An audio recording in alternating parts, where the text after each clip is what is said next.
Looks pretty, right? Looks really pretty. You know what? I'm a fucking dum-dum because you know what? I forgot the actual fucking poppers.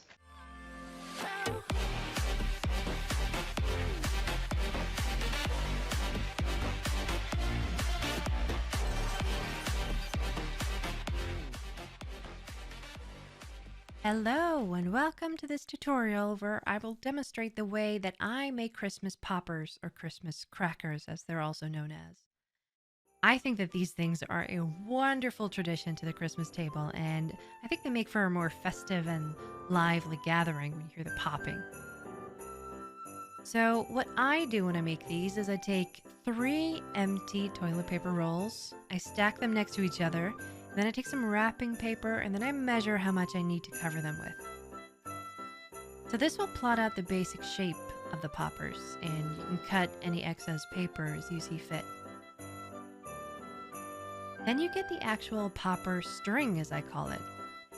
Now don't forget this string like I did with the first popper I made, otherwise it won't, pop. And also, a good tip is to never tape the center bit because that'll also make it not pop. So only tape, you can also use glue if you want to, the ends of the popper string. And once you've done that, you can go ahead and tape or glue the wrapping paper together.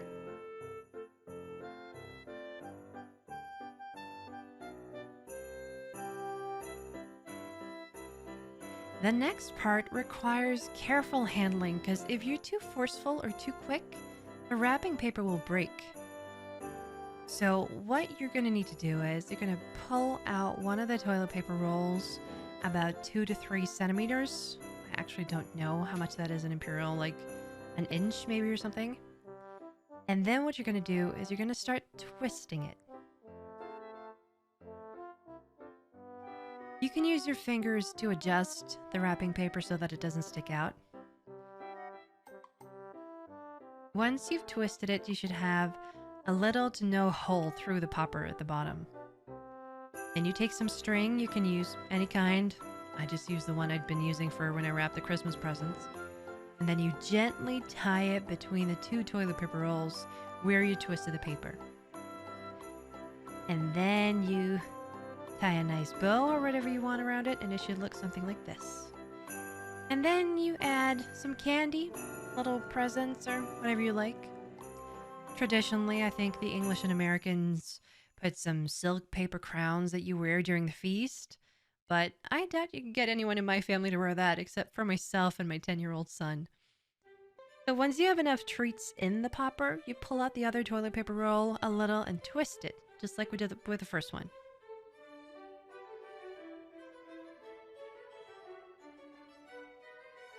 You then add the string, just like we did with the other one, and that will seal the candy in the popper.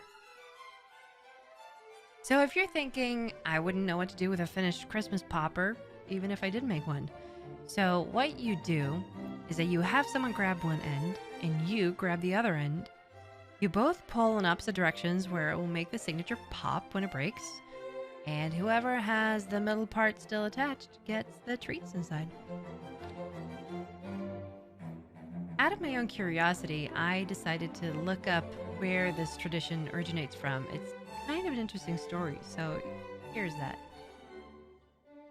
The Christmas cracker, as it is called in its country of origin, England, dates back to around the mid-1800s. Sources differ, some saying in the mid-1840s and some in the early 1850s, but it was during the Victorian era. Apparently a man named Tom Smith, who worked in a bakery and confectionery shop in London, had been inspired by the French bonbon sweets, which were almonds wrapped in pretty paper, and so he started to sell them in England.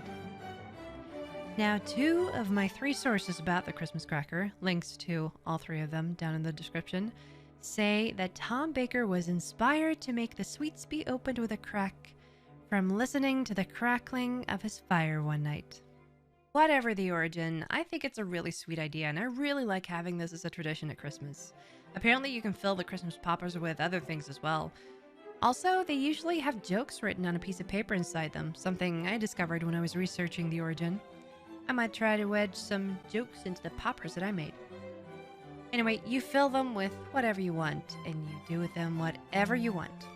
I just wanted to get this video out before Christmas because I don't know if people not from the UK or US know about this tradition and how easy it is to do it yourself. There are tons of ways to make them fancier and more complicated, but as I'm more inclined to keep things simple, this is how I like to do them.